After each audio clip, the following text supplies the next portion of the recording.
SC ST BC మైనారిటీలతో పాటు ఇతర వర్గాలకు చెందిన విద్యార్థులు ఒకే గొడుగు కిందకు తెచ్చి సమాన విద్యా అవకాశాలను కల్పించడం ఒక గొప్ప సామాజిక ఐక్యతకు పునాది అవుతుంది. Education is the milk of A లైనస్. Education is the milk of a lioness. The one who drinks it can't stay without roaring. Doctor B R Ambedkar garu చెప్పిన మాటలు. విద్య అనేది సింహపు పాల వంటిది. వాటిని తాగిన వారు గర్జించకుండా ఉండలేరు. డాక్టర్ బిఎం అంబేద్కర్ కలలు కన్న విద్యా వ్యవస్థను మేము సృష్టించబోతున్నాము.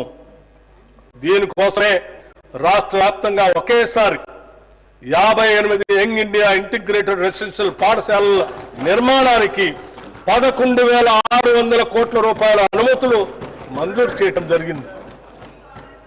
మేము తీసుకున్న ఈ నిర్ణయం ఒక చారిత్రాత్మకం. ప్రతి నియోజకవర్గంలో కనీసం ఒక ఇండియా రెసిడెన్షియల్ స్కూల్ ని ప్రారంభిస్తాం. ఈ ఇంటిగ్రేటెడ్ స్కూల్స్ 20 నుంచి 25 ఎకరాల విస్తీర్ణంలో నిర్మించబడతాయి. విద్యారంగంలో వస్తున్న మార్పులకి అనుగుణంగా ఆధునిక వసతులతో ప్రైవేటు పాఠశాలకు దీటైన విద్యను అందించేందుకు వీటిని అభివృద్ధి చేస్తున్నాం.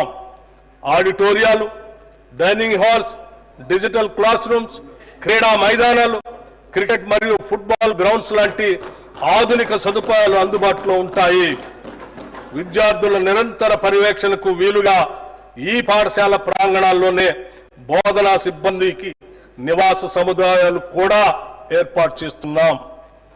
ఈ స్కూళ్లలో పవన మరియు సౌరశక్తిని విరివిగా వినియోగిస్తాం. ఈ స్కూళ్లలోని విద్యార్థులకు వసతి, భోజనం, యూనిఫామ్లు, నోటు మరియు పాఠ్య పుస్తకాలు మరియు ఇతర ఆవశ్యక వస్తువులన్నీ ఉచితంగా అందించబడతాయి. పాఠ్యాంశంతో పాటు వీరికి ఐఐటి, జీ, నీట్ మరియు ఇతర పోటీ పరీక్షలకు సన్నద్ధం చేసేందుకు ప్రత్యేక శిక్షణ ఇవ్వబడుతుంది. విద్యతో పాటు శారీరక మరియు మానసిక దృఢత్వానికి అవసరమైన క్రీడలు, కళలు, పోటీలకు సమాన ప్రాధాన్యత ఉంటుంది. రాష్ట్ర వ్యాప్తంగా పాఠశాలలు ప్రారంభం అయ్యే రోజే విద్యార్థులందరికీ పాఠ్య పుస్తకాలను, యూనిఫామ్లు అందజేస్తున్నాం. ప్రభుత్వ విద్యా సంస్థలన్నింటికీ ఉచిత విద్యుత్ సరఫరాని అందిస్తున్నాం. త్వరలో రాష్ట్రంలోని అన్ని పాఠశాలలకు గ్రీన్ విద్యుత్ని అందిస్తాం. పిల్లల శారీరక, మానసిక ఆరోగ్యానికి సంతులిత పౌష్టిక ఆహార ప్రాధాన్యతను గుర్తించి రాష్ట్రంలోని అన్ని గురుకులాలు, అన్ని సంక్షేమ శాఖలకు చెందిన అనుబంధ హాస్టల్లో మరియు కస్తూర్బా గాంధీ బాలికల పాఠశాలలో డైట్ ఛార్జీలు 40% మరియు కాస్మెటిక్ ఛార్జీలు 200% పెంచాం. ఈ పెంపు వల్ల తెలంగాణ వ్యాప్తంగా 7.66 లక్షల మంది విద్యార్థులకి లబ్ధి చేకూరుతుంది. రాష్ట్ర వ్యాప్తంగా ఉన్న సంక్షేమ వసతి గృహాల్లో చదువుకునే విద్యార్థులందరికీ ఒకే తరహా భోజనం ఇచ్చేందుకు కామన్ డైట్ పథకాన్ని ప్రారంభించాం. ప్రభుత్వ పాఠశాలలో చదివే 10వ తరగతి విద్యార్థులకి సాయంత్రం వేళ స్నాక్స్ కూడా ఇస్తున్నాం. పాఠశాలలో అమలుపరిచే మధ్యాహ్న భోజన పథకం మరియు సంక్షేమ వసతి గృహాల్లో ఆహార పదార్థాలను తయారు చేసి నిల్వ ఉంచే విషయంలో ఒక నిర్దిష్ట వ్యవహార శైలిని పాటించడం ద్వారా విద్యార్థులకు పరిశుద్ధమైన మరియు ఆరోగ్యకరమైన ఆహారాన్ని అందించడం సాధ్యమవుతుంది. దీనికోసం ఒక స్టాండర్డ్ ఆపరేటింగ్ ప్రొసీజర్ SOPని రూపొందించి అమలు చేస్తున్నాం. Education is future insurance. విద్య భవిష్యత్తుకి బీమా కనుక విద్యా వ్యవస్థను బలోపేతం చేసేందుకు రాష్ట్ర విద్యారంగంలో పలు సంస్కరణలు చేపట్టాం. అంతర్జాతీయ ప్రమాణాలతో కూడిన విద్యను అందించే లక్ష్యంతో ఒక సమగ్ర విధాన రూపకల్పనకి తెలంగాణ విద్యా కమిషన్ను ఏర్పాటు చేశాం. తెలంగాణ నారీ శక్తిని గౌరవిస్తూ కోటి మహిళా విశ్వవిద్యాలయానికి వీరనారి చాకలి ఐలమ్మ పేరు పెట్టి ఆ విశ్వవిద్యాలయ వారసత్వ కట్టడాన్ని సంరక్షిస్తూనే 550 కోట్ల రూపాయలతో అదనపు భవన నిర్మాణాలని చేపడుతున్నాం. తెలుగు విశ్వవిద్యాలయానికి తెలంగాణ వైతాళికుడు సురవరం ప్రతాప్ రెడ్డి పేరును ఇండియన్ ఇన్స్టిట్యూట్ ఆఫ్ హ్యాండ్లూమ్ టెక్నాలజీకి శ్రీ కొండా లక్ష్మణ్ బాపూజీ పేరును పెట్టడం జరిగింది.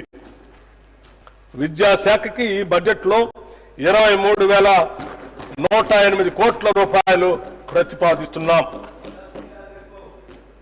No plan for the future development of the country can be deemed to be complete, which does not provide for technical and scientific training. Doctor B R Ambedkar garu సాంకేతిక మరియు శాస్త్రీయ శిక్షణను అందించిన దేశం భవిష్యత్ అభివృద్ధికి సంబంధించిన ఏ ప్రణాళికను పూర్తి చేసినట్లుగా భావించలేము. వీరి మాటల్ని దూరదృష్టితో అర్ధ శతాబ్దానికి పూర్వం చెప్పిన ఈ మాటలు నేటికి మన సమాజానికి వర్తిస్తాయి. అందుకే యువతలో శాస్త్ర సాంకేతిక నైపుణ్యతను పెంపొందించే ఉద్దేశంతో ప్రభుత్వ ప్రైవేటు భాగస్వామ్యంతో యంగ్ ఇండియా స్కిల్ యూనివర్సిటీని స్థాపించాం. బోధనాంశాలకు పారిశ్రామిక అవసరాలకు మధ్య ఉన్న అంతరాన్ని తొలగించి నిరుద్యోగ యువతి ఉపాధి అవకాశాలను పెంపొందించే లక్ష్యంతో ఈ యూనివర్సిటీ పనిచేస్తుంది. మహాత్మా గాంధీ గారు స్వాతంత్ర సమరోద్యమంలో యువతను చైతన్యపరచడానికి నడిపిన యంగ్ ఇండియా పత్రిక పేరునే ఈ యూనివర్సిటీకి పెట్టడం గమనార్హం.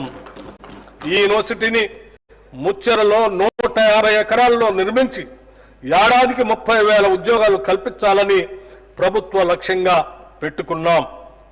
సింగపూర్ ప్రభుత్వ ఆధ్వర్యంలోని ఇన్స్టిట్యూట్ ఆఫ్ టెక్నికల్ ఎడ్యుకేషన్ ప్రపంచంలోనే మేటి సంస్థ. వారి భాగస్వామ్యంతో young India skill university master ట్రైనర్లకు శిక్షణ ఇస్తున్నాము. వివిధ పరిశ్రమల భాగస్వామ్యంతో ఈ యూనివర్సిటీలో అందించే కోర్సులు అటు యువతకు ఇటు పరిశ్రమలకు ఎంతో ఉపయుక్తంగా ఉండేలా రూపొందించాం. ఈ యూనివర్సిటీలో ప్రస్తుతం 5 కోర్సులు ప్రారంభమైనాయి. మున్ముందు యానిమేషన్, టూరిజం మరియు హాస్పిటాలిటీ, బ్యాంకింగ్, ఫైనాన్షియల్ సర్వీసెస్, నిర్మాణ రంగం, రిటైల్ రంగం, మీడియా, సినిమా రంగం, నౌకా మరియు విమాన మెయింటెనెన్స్ రంగం, ఆర్టిఫిషియల్ ఇంటెలిజెన్స్ వంటి అత్యాధునిక టెక్నాలజీ కోర్సులు కూడా ప్రారంభించబోతున్నాం.